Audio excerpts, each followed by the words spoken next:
worried about what next, what is going to happen, what is the action that the government is going to take.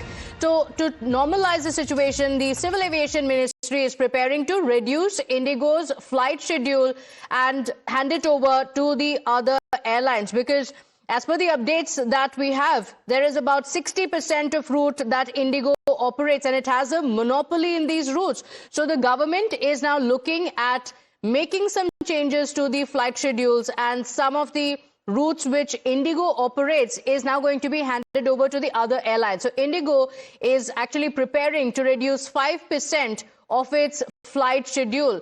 My colleague Amit Kumar joins us on the broadcast with the details. And Amit, there were a lot of questions coming in from the passengers. What is the step that the government is going to take? How is this going to ease the situation? देखिए, दो तीन चीजें हैं।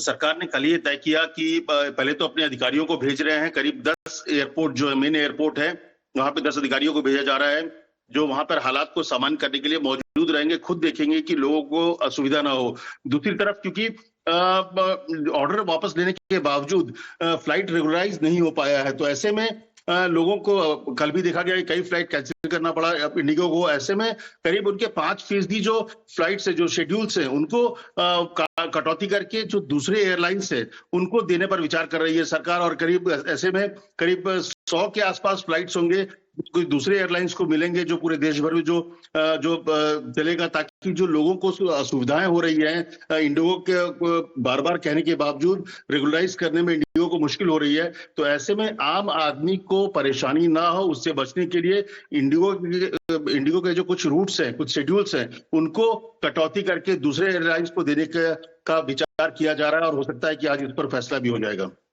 Okay, all right. So a decision will be taken regarding the same, and there was a near monopoly that Indigo had, and that was the reason for this entire crisis. So the government now stepping in. Amit, thank you for joining us with all those details.